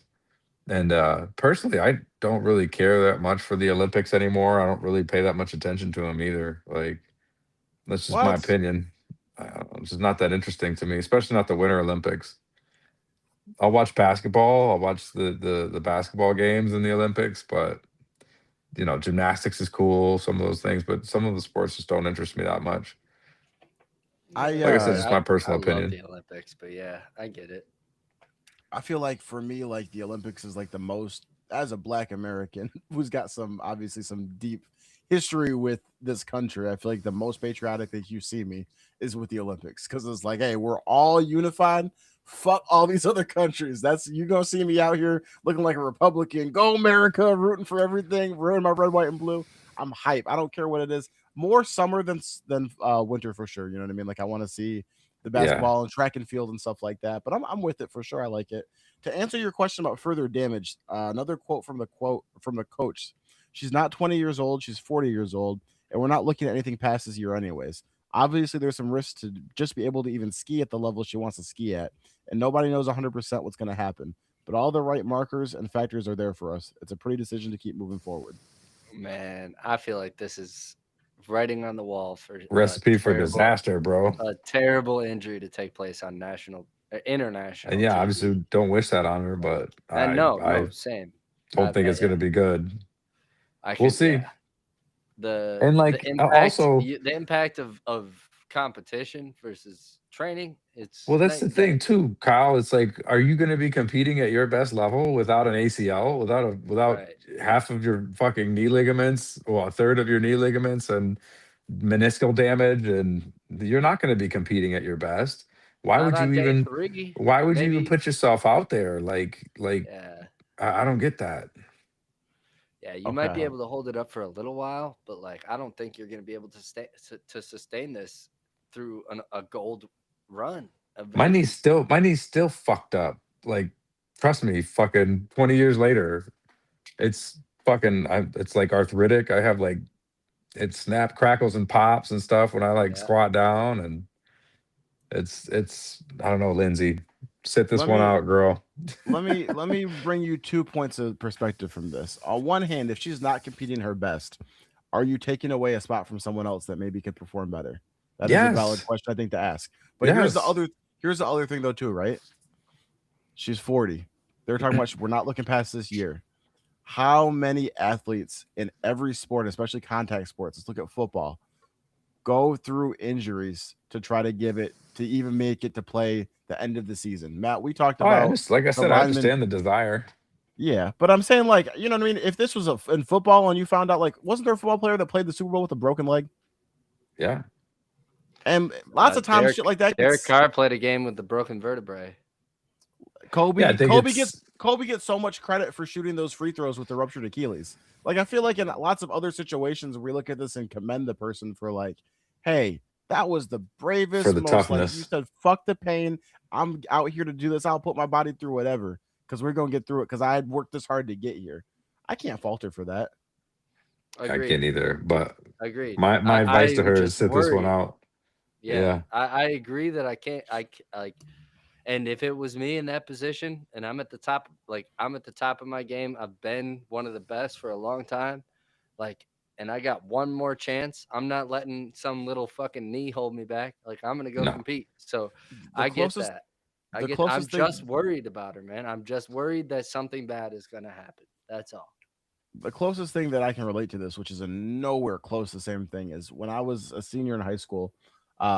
When I was wrestling, I was like decent at it. I was a team captain. I was pretty good. But the last week of the season, I got super sick, super bad flu. I missed the entire week leading up to it of school, except for Friday. I had to go in Friday because I had to log one practice so I could compete. And this was for the last tournament of the season. This was like for the playoffs essentially. Districts, And yeah. so yeah, districts, yep. And so I came, I dragged myself through like 3 quarters of practice. I had to sit out the part of it, but you know what I mean. Enough to be able to log myself in. And my dad didn't want me to do it. He was like, "Look, you're in no position to go out there and try to, do some kind of physical contact with another person when you're this sick." And I was like, "This is my last chance to ever wrestle again, ever. Even if I go out there and lose, I can't look back and go, damn, I never even got to go into my last match. No, it was my last match. And I got my ass kicked fast because I wasn't in any shape to do it. But I had to go out there knowing it was going to be the last time and go out there and try to do it again. If she's 40 with an ACL and you got to rehab an ACL after this is probably the last dance. So I relate to that feeling of like, fuck it. If I get hurt worse, I'll have the rest of my life to rehab it. But I work too hard. Doesn't mean it's going to turn out well. Doesn't mean it's Time will tell. The competitive nature wins always. Always. So speaking of some other crazy shit that we don't often see in sports, there's a big boxing match over a few days ago, and we saw something that I've never seen before. Motherfucker got his roof taken off. There was a boxer, I forgot his name. He got punched and his toupee ripped straight up off his head and stood up. It was like floating. Yes, they had people in the fucking crowd, dog, that were passing that bitch around taking pictures with all their Hey, sir. He threw that shit back to the crowd, bro. He's like, yay. I don't know enough about toupees to know, was this like, is that something that you'd expect as a boxer? Like, I'm gonna get punched probably in my head. My top might come off. Like, maybe, like, you know what I mean? Like, why are you wearing a toupee in the boxing ring anyway, bro? Just shave your fucking head and like just go be tough, man. You don't need to wear a toupee, bro. You don't need the approval. If you're bald and sweating, the hands are gonna slide off your head more easily, anyways. Like, what is the point? Dude pulled that shit back like sod. He was like, yeah. It just peeled right back. That looks like cartoonish, straight up. Just watching it just pop right off his head. Motherfucker pulled up with the fucking convertible, drop the top in the middle of the motherfucker. He's like, let me pull my soft top back. Damn. Oh man, yeah, that was best boxing match of the year. Fuck you, Jake Paul. Yeah, it was. So aside from that, I want to tell y'all a quick story that happened to me. Speaking of hair, I watched the event with my barber. He invited me. He was like, "Hey, the barber shop's gonna have the game on. Why don't you come up through?" Okay, so I pulled up. My barber used to work at a barber shop that was like a 7-minute walk from me. And then he and the other guy started their own barber shop. So kudos to them, got their own shit. It's in a place I got to drive to now. It is not the same neighborhood that I'm used to. So I'll drive over there. I park like a block and a half away from the barber shop. I'm coming from work, so I'm changing my clothes, changing my shoes. I'm in the back of my car. I'm reached all the way into my car, and I hear the sound of somebody quickly approaching me. And I'm like, oh shit. And so I look up and I see some lady that's just walking by, right? And I'm thinking to myself, like, damn, I'm not really used to this neighborhood. I'm in Chicago. Probably should be a little more conscientious of the fact that I'm just fucking completely exposed in my car. As I'm having this thought, this lady is walking around the backside of my car. And as I'm thinking about this, like, damn, I got to be on my shit. She walks over to the front of my car, goes to my passenger door, opens it, and gets in my car. Now I have shit in my car. I've got like some clothes, like a hat, shit on there. She sits on all the shit on there. I'm in the back. I'm like, while processing the fact that I thought I was getting ran up on, now processing the fact that this lady is getting into my car and sitting down, I'm like, hey! And she looked up and she was like, oh, sorry, and gets out. And then goes and walks to another car, another white SUV that's like 3 cars back. But I was like, what the fuck? Oh, she probably thought she was getting in her own car. Oh, yeah. I'm not thinking a friend's car. Oh, yeah, white SUV or whatever. Yeah. Because she got in the passenger seat of the other car. But like, damn, but she sat on all my shit like she in my car. But I was so like, for that's me funny to go as hell, from bro. Like, hey, I think I'm getting ran up on to then, oh, I'm not getting ran up on to, hey, this lady in my car. Like, that was like a roller coaster. Also, like, though, if you're the lady, wouldn't you at least like move the hat and shit aside? That's like, what I'm saying, bitch. Whose car are you getting in where you live like this? Like, I've never gotten someone's car without being like, hey, should I move this over? Should I, you know what I mean? They tell you to sit on this one thing, but damn, bitch, you like, you just greased my legs into that bitch. It was an emotional roller coaster for sure. Oh, it's funny as hell. All right. Oh man. All due disrespect to that woman. You're all, yeah, right. Kyle, you're all due Yeah. disrespect. All right. Yeah, this one's so I heard a story that made me think of something that happened to me like years ago now. It was like first, second year of college, freshman year, sophomore year of college, and I went to go get breakfast with one of my friends, and I ordered to anybody who doesn't know the RBF Kyle special. When he goes out to breakfast, it's a Belgian waffle and a side of bacon every time. I don't care where I am. That's what I'm getting. And I ordered my order. We're chilling. We're talking. I'm hanging out with my boy. And then I'm like, hey, man, I got to piss. I go to the bathroom. I come back. The motherfucker syruped my waffle. Mm. And he put you fill all the holes, pause, you fill all the holes in your waffle, and you're like, that's good. Or even, for me, like as I've gotten older, I've even just kind of, I'm more of a drizzle guy, but back then I was like, I'm gonna fill every hole in my waffle, pause twice. But this guy absolutely drowned my waffle, dude. It was like, oh my god. I came back and I didn't have the heart at the time, like to say, the dirty deed that he'd done. But man, I didn't finish my waffle, and I didn't ask for a box for like the first time ever, because this guy over syruped my waffle. So basically, if you see me in public, don't touch my waffles. Is it all due disrespect to anyone that wants to touch my waffle? I mean, That's funny. I'll take that a step fucking further, bro. I don't want Don't touch anyone my touching my food. fucking food, period. Don't touch my food. Like, if True. I'm out to eat with Lexi's not gonna fucking syrup my fucking waffle Bro, for yeah, me. exactly. Miranda would never. Ever. What? It was a guy you were with? Yeah, it was one of my homies. And What plus, grown like, man? syrup is gonna get soggy. What grown man syrups another man's waffle? Like, I've never have had the thought, like, out with my fucking friends of like, hey, don't worry, I got you. Like, especially just feel syrup and like, butter. Like, condiments is for some shit that me, is very personal. I don't think you can Thank put you. too much syrup on a waffle or pancakes, personally. Okay. But that's But just my opinion. exactly. But You wouldn't go and do that to another I man, wouldn't would touch you? it. Yeah, I wouldn't. No, absolutely not. That's And I what don't he did force to me. my syrup consumption on anybody else either. Unless Matt, we're gonna do like Super Troopers when they chug the syrup in that one. I would do that with somebody 100%. That I should could drink be that our next shit. fantasy loser. Our next fantasy loser should That have to sounds way chug better syrup. than doing whatever we got to do now. Shout out to Manny. I'm sorry, Manny. oh, that's That terrible. sucks, bro.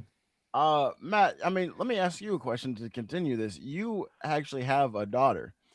Like, at a certain age, and she probably got like what, 10 or something. Are you even fucking Yeah. syruping her shit? No, no. If Yeah. she does, You she let put her do it. syrups on the table. Knock yourself Well, out. however much, yeah. Yeah, Yeah, that's Yeah, fucking dad's crazy. gonna have a pool at the end of his. You don't have to. that's That's your right. that's your choice. You could Uh, just fill the holes like Kyle if you want. It's up to you. Matt, are you you want to go next? You want me to go next? I'll go next. That's fine. I got a good one this week for Kash Patel, the director of the FBI. Never And I heard of just him.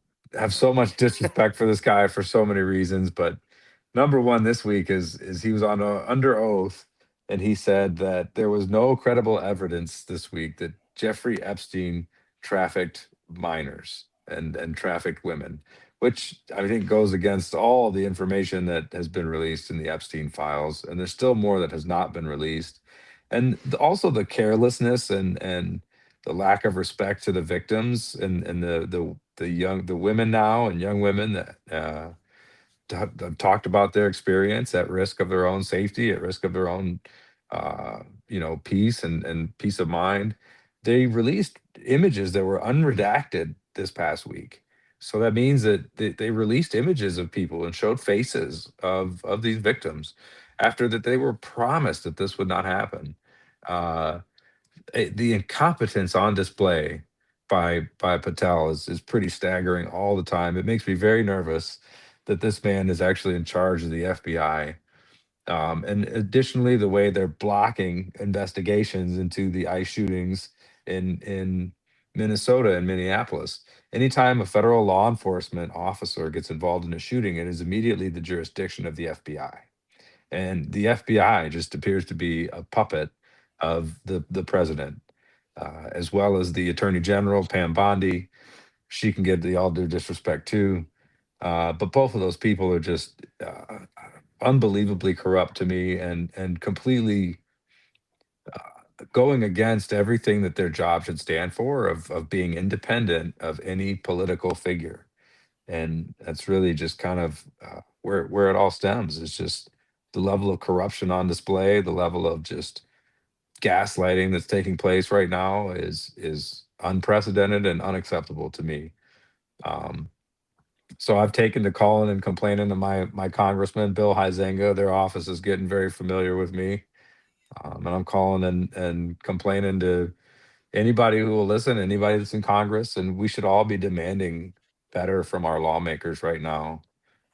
And we should all be demanding better from ourselves to be educated, to be understanding, to be compassionate towards each other, and you know, uh, we got to turn this stuff around. We need to put a squash to this stuff.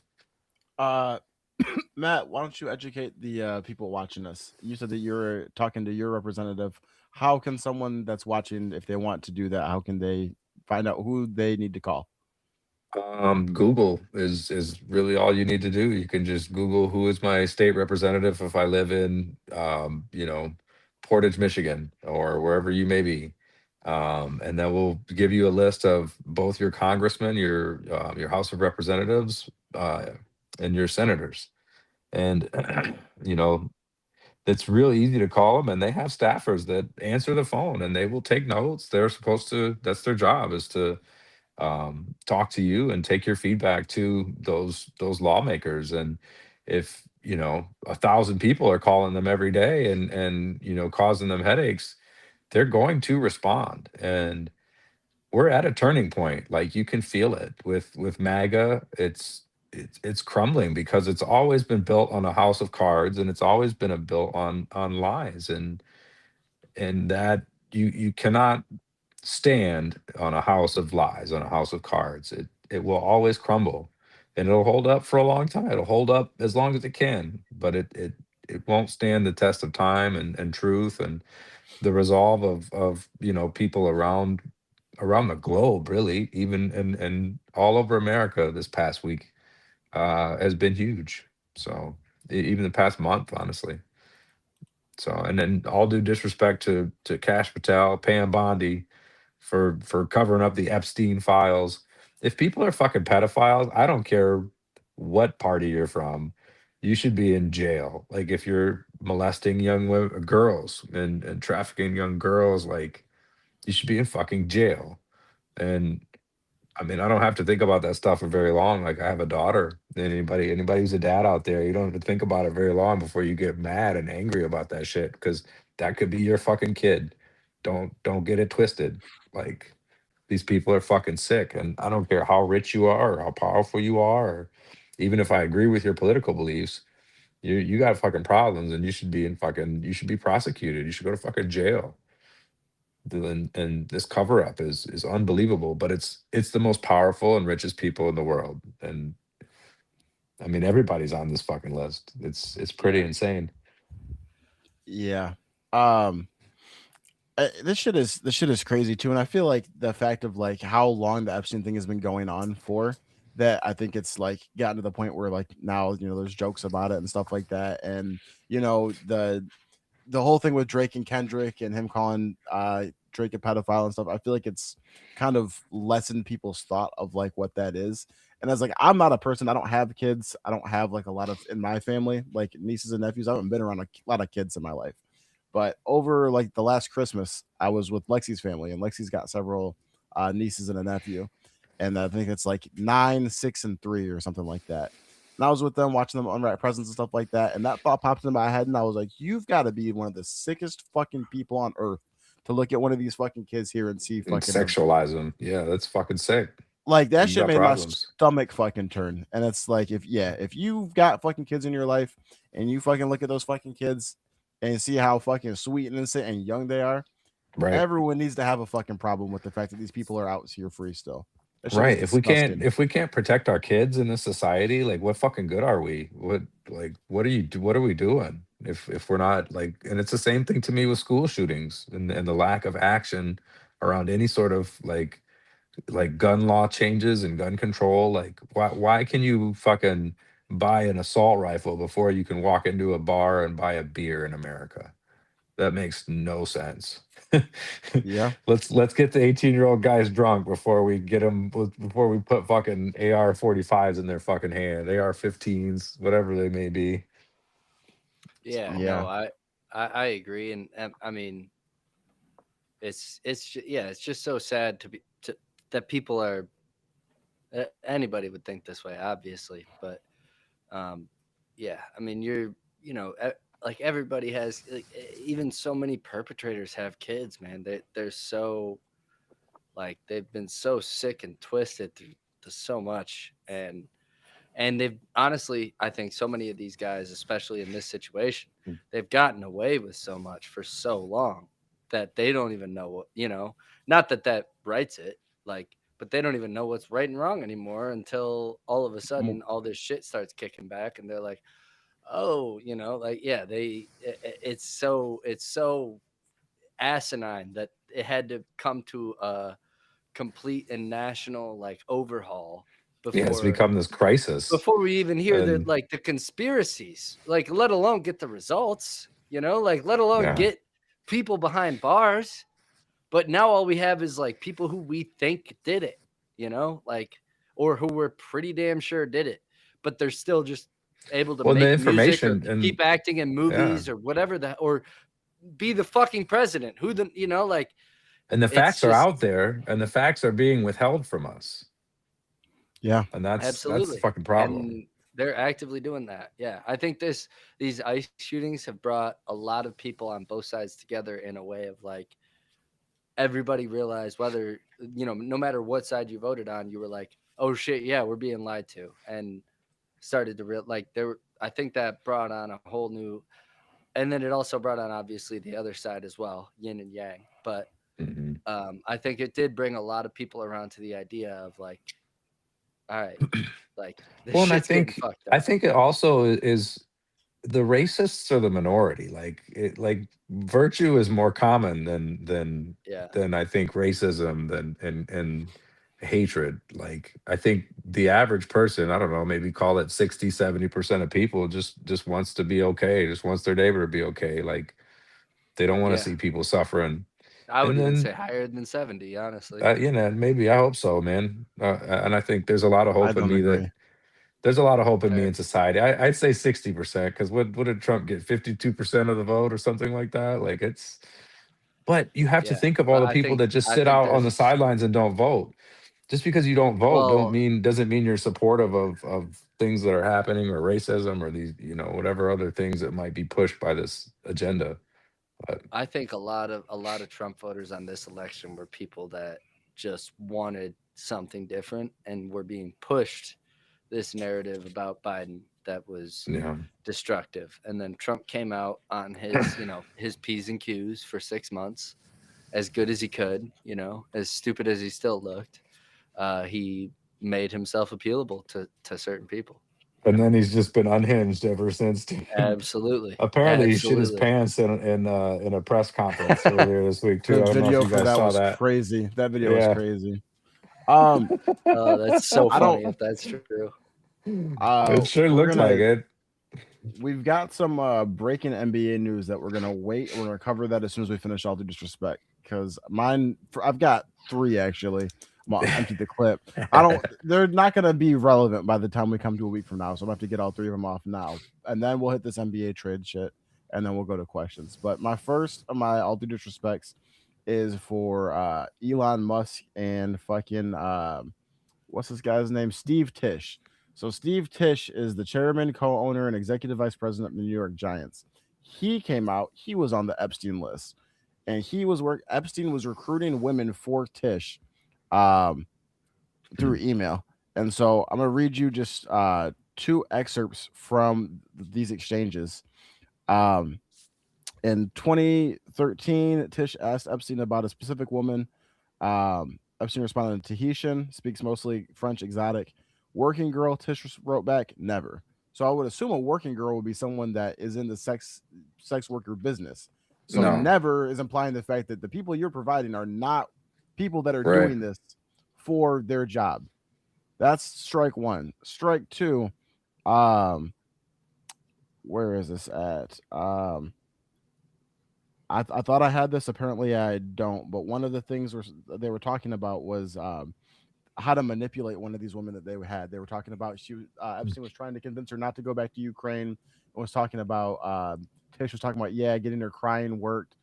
And then they were laughing about it, the fact that they had her crying. So literally, just the fact of just powerful men manipulating these women, getting them from out of the country, it's disgusting. And we've got people that even it crosses over into sports too. So yeah, somebody that's a co-owner and executive in the Giants organization involved with that situation. Wow. Elon Musk, bitch ass, he was talking about how he never went to Epstein Island, and it's true. But the reason was that motherfucker wanted to go. They thought this nigga was too lame and uninvited him. Damn. I heard he asked like when is going to be the wildest party or something, right? Yep. And they were like, yeah, Yeah. your ass is off the list. Like, you Which were is all too the reason fucking. he would call out Trump. Like he'd be like, "Man, I couldn't make the list, so I'm gonna call out the guy who did." It's exactly. Yep. You're spot on, dude. Yep. It's You like they got wouldn't let me fucking in. I'm gonna throw you under the bus. too fucking Just lame to fucking make the Epstein list is crazy. yeah, um, absolutely. On the I'm fucking on the disgusted, Tish absolutely bro. thing, crazy. Yeah. on the Tish thing, obviously, like my remorse goes out to all the families, but I would hate to be the guy reporting on this if you have a lisp to be like Tish on the Epstein list. This guy's a bitch. Like, I mean that is so tough to try to get through one sentence. That was tough for me, and I don't have a lisp. Oh my Like god. that would be hard. If you're a New York journalist with a lisp, I feel for you right now. Oh my god. Um, so my second one, and I see Starley actually called him out for a different reason. Starley said, "All due disrespect to Robert Kraft for also not getting, I guess, also not getting into the Hall of Fame. The sick man. Don't know I the mean, full. Was Robert Kraft not in the Hall of Fame? Is that what he's saying, or is he yeah. talking Well, about Robert Bill? Kraft also was denied a first ballot as well. It was both Okay. of them. Yeah, it Yeah. was today or So yesterday. I didn't actually hear about that. My gripe with Robert Kraft is the fact that his ass Robert Kraft was just seen with Trump at the showing of the Melania movie. Here's my whole thing Oh with this. God. I know that Robert Kraft and Trump used to be friends before the election. I know that when Robert Kraft's wife died, Trump called him every day to check on him, make sure that he was good. I know that they were friends. Here's the situation that I feel about this, though. Robert Kraft, for the last however many years, I think 2 years, has been nothing but doing these commercials all the time. It started as Stop Jewish Hate with the little blue square. And then I feel like there was partially pushback from that. My tinfoil hat theory, there was pushback from just that because of what happened with Palestine. And so he changed it to Stop All Hate and still threw the little blue square up there. So for 2 years, you've been running these Stop Hate campaigns, the commercials, the hey, we need to take a timeout for hate. All of this stuff. How are you then going to be seen in public hanging out with the man responsible for most of this hate in the country? Yeah. Do not put your shitty ass commercial on my screen a fucking again, Robert Kraft. And Just when a I bunch see of that shit during the hypocrites, Super man. Bowl, I'm gonna be pissed. But don't. It feels disrespectful to us that you go subject us to watch this shit all the fucking time, and you still boys with him. It's performative. It means fucking nothing. Do you want the hate to stop or not? Because if you do, you don't hang out with motherfuckers that are the biggest perpetrator of it in the entire fucking country. It's hollow, and I have no fucking respect for Robert Kraft. Fuck him. Tell him, Spence. Ben That said that about Robert. I mean, that But shit I it's said, pissed just me the off Aaron dude, so much. Hernandez shit when he gave you him didn't his own even house so that his you didn't wife even didn't bring know up the about it. fucking the happy endings he was getting and stuff at the Yeah, I mean, the there's so fucking the Bob Kraft reasons to the hate guy's are a endless. They are yeah, endless. That guy guy's a sucks. scumbag too. That's why I Yeah. said That's why I said he's conspiring against Belichick. Like, I hate this guy. I think he sucks. Like, I don't know. Uh, it- it- Yep. he's got that macaroni power, and they're not even connected. I thought he was connected to the macaroni, but he's not even connected to the macaroni craft. This guy But has no, his own. No, they're I didn't not. know They're that. not even the same at all. He's got his own money off some other fucking money laundering bullshit. Um, I hate this guy. He didn't even give me mac and cheese. Fuck him. um, Starly's in the chat too, calling out the happy endings at the massage place. Yeah, My Oh right. last, yeah, yeah. my last, all due disrespect, a little bit less serious. It is for Michael Rubin and Fanatics. I fucking hate Fanatics myself. I think their jersey quality is fucking ass.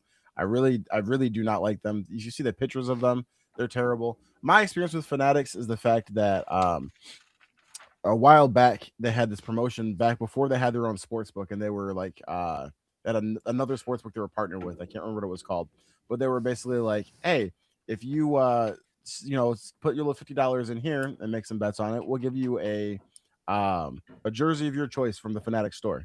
So I was like, hell yeah, that's a great deal. And so I did it. And then I was going to use it as a Christmas present. There was nothing on there that had any sort of an expiration for it. I checked all of the fine print, read all of it. Go Christmas time, I'm trying to get this jersey. Um, and I try to use it. Oh, it's expired. I spent Wow. hours on the phone with customer service. Hours. And here's the biggest thing about Fanatics, which is going to tie back into the issue they're having right now. Fanatics has basically the entire, if you want licensed material from any sport, they're a monopoly of that. I have no idea how the government that's supposed to hold monopolies in check let that happen, but they do. They've bought everything, Mitchell and S, everything, and they run the products into the trash. But basically, because of that, when I'm on the phone with customer service, they don't care. If you want this jersey, you go and buy it from us. Otherwise, kick rocks because you're not Right. getting it anywhere else. So we don't have to honor this deal. Fuck you. And I Damn. spent hours dealing with that. Talk to people, higher ups, chat, calls, all of that. So I already don't like them.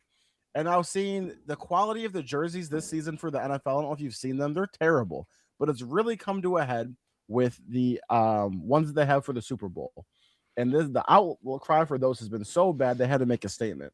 There's someone posted a picture of two jerseys in the store next to each other. The patches aren't even in the same place. Damn. The quality was horrible. So Fanatics basically came out, and I'm gonna read this. I'm gonna try to go fast through this long statement they make. It was on Twitter. NFL fans, we've seen your jersey feedback and we take it very seriously. We've let Patriots and Seahawks fans down with the product availability. We own that and we're sorry. The Super Bowl matchup has created unprecedented challenges for us because of the massive surge and demand we saw from Patriots and Seahawks fans.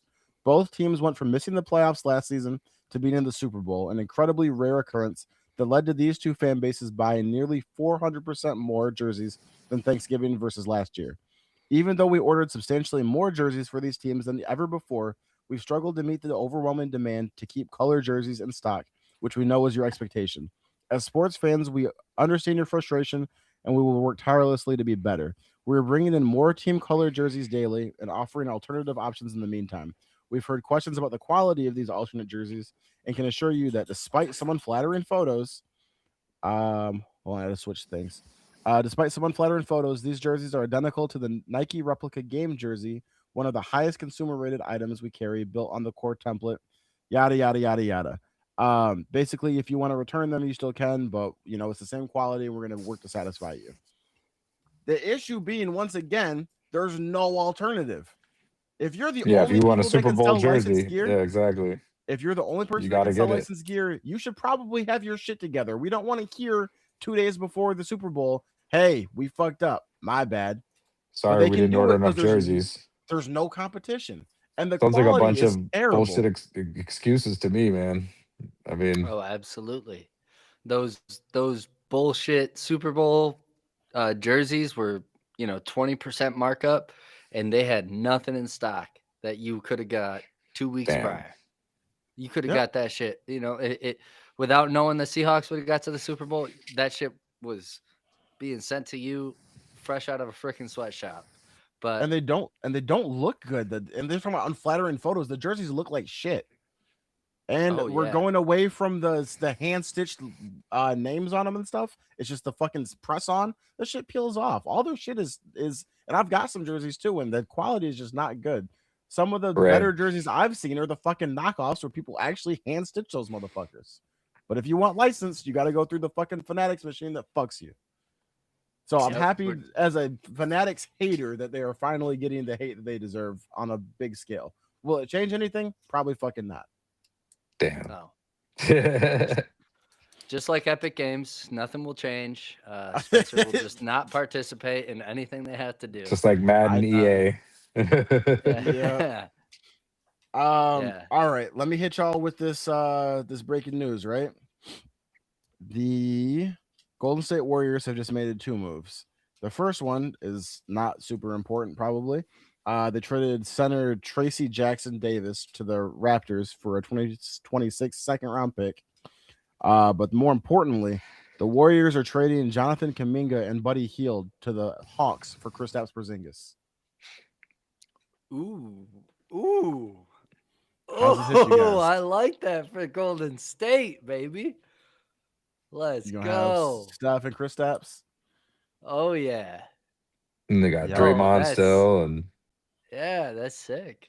they still That got sucks for Jimmy Jimmy's Butler choice, too, though. right? That gives you But the Jimmy's reason to hurt. get rid of Draymond. Oh, he's out for the year, isn't he? You're Yeah, right. Jimmy's Yeah. done. Yeah. Yep. I wonder where their scoring is gonna come from. I know that Kuminga shit's been back and forth with him in the Golden State for a while now, but Buddy Hield, he can give you some points. Yeah. He also gave you some breaks, but Yeah. especially this season, I know like yeah, he's been very bad this season, especially behind the arc. Yeah. Just plenty of wide open looks where he's just bricking them. Yeah, to me, this is really good for Golden State. You get somebody that actually like won an NBA championship in Boston, or did he win one or get to one? Mm-hmm. There? No, he won. He He won one. won. Yeah, yeah, and I mean, like I don't know, he's not necessarily the best compliment for Steph's game, but at the same time, Steph needs a bailout. You see a guy open in the lane, Kristaps is going to hit that floater or layup or dunk, whatever you need him to do. He's not like an alley-oop down the lane crashing guy, but yeah, I think he's a good big center that Golden State hasn't had in a decade.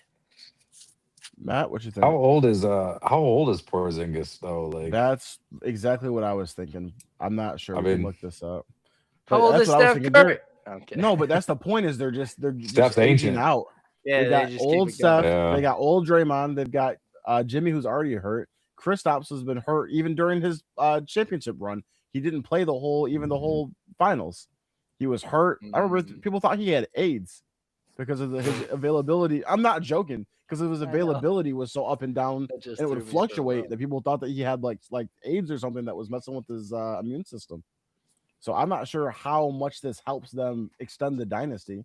And with Jimmy hurt, I don't know how this helps you win a chip this season. Right. Yeah. I just think it gives them a big man they haven't had forever. So I don't know.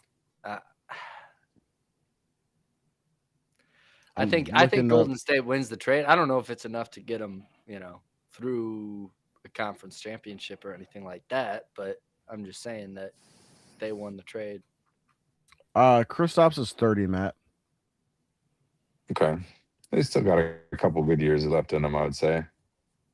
Yeah. But that is definitely the Golden State way, is like get those last few years you can, like especially since they're right. Draft them, pick them in the 2010s. They've almost been like, all right, now recycle. Yeah. Kyle, hit us with your questions. All right. So, question number 1. All right. What is a decision in your life that you didn't realize was going to be important until much after you made that choice and took that step? If anybody needs a minute, I do have mine ready because I figured that was going to be a heavy first question. Yeah, hit us with yours. So to me, when I stopped working for my dad, it was a great time. I enjoyed working for him, but I had to like teach myself like, how to I was working for my dad in college in insurance, and it wasn't the best paying job, but it was good money for in college, right? And I got out of college and I was like, I need to get a job in the field that I got my degree in, and I tried to do that, and that shit was incredibly stressful. And honestly, just like getting out from under working for my dad gave me an extra motivation to like find my secondary career, which I'm in now. And I'm making, a decent living. Nothing to write home about, but enough to pay the bills. And uh, if I wouldn't have left, like, I know what they say about, like favoritism and this and that, and it all being both, but like, the, if it's your kid working for you, you're gonna give them some favoritism. I got some coming in late, like coming in late to work perks that other guys didn't get for sure, and I Nepo got yelled at baby. for it. Yeah, absolutely, absolutely. Like I ain't gonna deny it. Like I'm in college and I'm fucking working a really good job that I don't deserve. Like I definitely got here because my dad is the owner, you know? And once I left that, it like taught me, okay, like, yeah, hey, you got to bust your ass. You got to be early. You got to, everything else to, earn your keep. And if I wouldn't have left, I would just be another Nepo baby, honestly.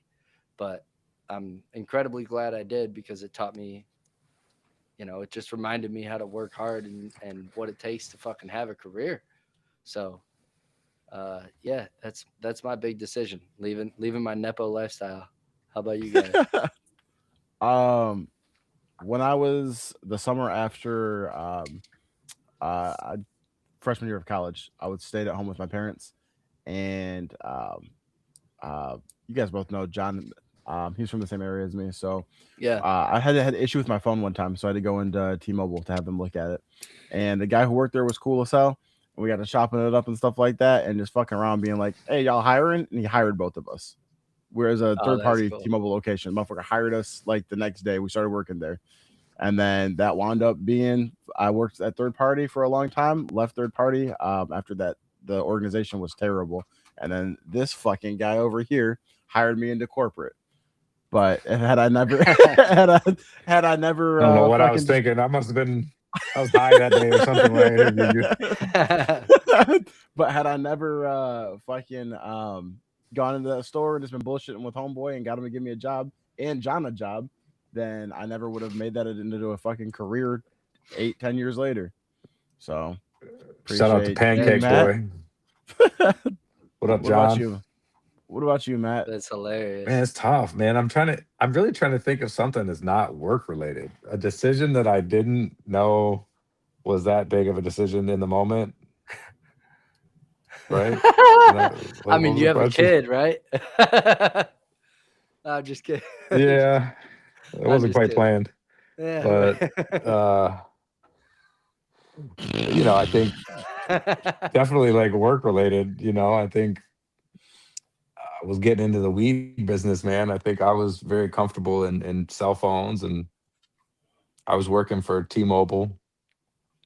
It was actually like third party TCC Wireless, which is a good company. I mean, they had a ton of opportunity to grow and move up there too. And when I jumped into work at high profile, I think that was a pretty big risk. I mean, I took a big pay cut, took a lot less money to go, do something that I had no idea what I was doing. I mean, from the business side of perspective, I'd sold weed my whole life, so that was nothing new. But like actually doing it in a dispensary was I had a lot to learn. So I'm really happy I did it because I don't know what 4 years later now I'm working on the wholesale side of the industry and just enjoying what I'm doing a lot more. And it was worth the risk and worth the change to lead myself to something that I don't know. I think I enjoy a lot more, man. I really enjoy the rush of kind of what I'm doing right now, and I get to close a new sale, and it's a lot different than what I've done my whole career. So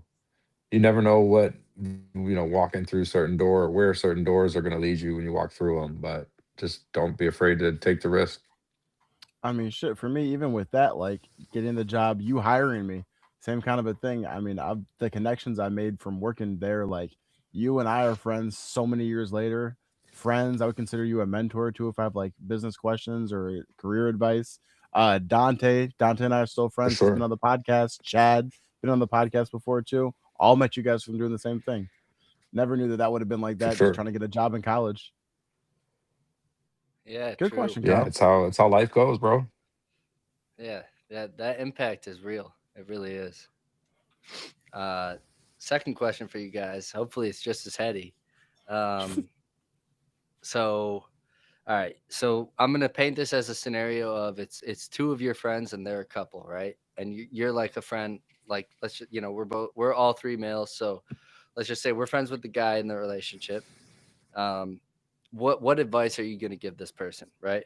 So these two people are deeply in love, but they know that their relationship will end in a year due to the unavoidable circumstances, whether it be moving countries, career path differences, family obligations.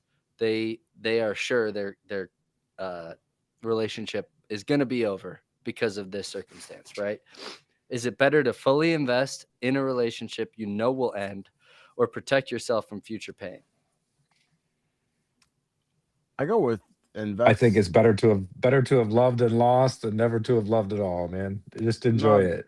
it'd be the same thing like if you were like asking the question about someone who was like terminally ill. Like, yeah, like I Yeah, would say that enjoy the time that you've got, and then you know what I mean. At least you'll have the memories, the stuff that you went through together. And shit, if they're moving away or something like that, Exactly. there's a chance that maybe 10, 15 years from now you rekindle. Life works in that's true. mysterious ways, but I wouldn't call it. I would enjoy the time that I've Mhm. got left in that situation. No, that's I Yeah, I mean, agree. yeah, that's very hard. I've had a couple of friends like go through she's about to move away and we're going to do this, and it's never worked out. So like my head is like, why not just fucking like the move away specifically, like if she's moving, nip it in the bud. But at the same time, like those relationships are very early on. And I If also you feel have like I think it's if you, very dude, if circumstantial. you really love each other, you can the You're gonna distance is always temporary, and the distance can always be right, changed. Like you said, you don't know if they're gonna move away for forever. Like unless they're dead, like you can always like Spence said, you can always reconnect, and you right. never know kind of where those things And will if it's lead. meant to So I be, think it's meant to be, right? Like that is how it that's right. goes. Well, Um, but yeah, like, maybe you'll agree to stay committed in spite of the distance or in spite of whatever change is coming. And do you I would guys say think that give like it all. If knowing you that, really have a good connection, go for it. but do you think knowing that end date is in sight, like might make a person be like, I mean, it might make the love different in a way because you know it's ending because Yeah, you probably like, more intense. You're trying to fit everything in a short amount of time. okay, yeah, fair. All right. Yeah, it's This almost was like a purely tragedy, you know. hypothetical. I promise. No, I'm kidding. Yeah. No, this was I had like it was once again a memory of like years ago, friends like and everybody going away, and it just got me on this tangent. Gave me a couple good questions of the week. Yeah, like when you're gotta put your dog down, you give him that one last really good day. I don't just fucking put the dog down right now. I still take him to the beach, get him the ice cream. You Yeah, know what I like, wait, mean? at least Like, wait till September, god damn it. Yeah. Have you guys seen that show, The Last of Us? yeah, we Nah, never. we did a little like review every week when for the last season. Yeah, what about it? Oh, dude, the first season was phenomenal. But do you remember the episode where the was it Frank and Bill, the two guys who I don't want to put a spoiler out there on the episode. It's a Yes, phenomenal episode, but I it's know what just you're a talking great about. it's it's just a great portrayal of love and like it's kind of the tragic ending, but That like was my I think favorite it's a episode of the prime whole example second of season. Or was that the dude. first? That was the first season, I wasn't it? was in tears at the end of that one. I was bawling Yeah. like at the end of that one. It was just so sad. But I think it's a That prime example of even if you know something is going to end, just make the best of it and enjoy it, I guess. Yeah. that Yeah. That fucked was me up love. so much when I watched it the first time. That yeah, emotional roller coaster. I was like, I did Oh my not sign God. up for this, but it was Yeah. beautiful. I It know. was beautiful. No, it really was Yeah, well they did done. so And well. then another episode with the the Henry and his brother at the end of that one, bro. That I was in tears too, bro. Just like, Oh oh my my God. god. Yeah, That first season of that show fucked me up. That was some of the best television I've ever seen, for sure. that was fantastic. But yeah, it hurt. Yeah, there was Oh a lot of man, pain. You was that your last question? You got another one? No, that's it for this week. But all right, thank you everybody for tuning in. Extra long episode, gave y'all an hour 50 minutes. If So you're still listening after 2 Woo! hours, thank you. Shout out to you. Yeah, thanks. we did it. Like the podcast. Yeah, like and subscribe, What and we up, will catch you Lexi? guys. We I will catch thought you guys. everybody was waiting for me to say more. Hey! We will catch you guys Wednesday with the next episode. We got a little surprise for y'all if you didn't hear Kyle spoil it earlier. All right. Peace out, Don't y'all. click back.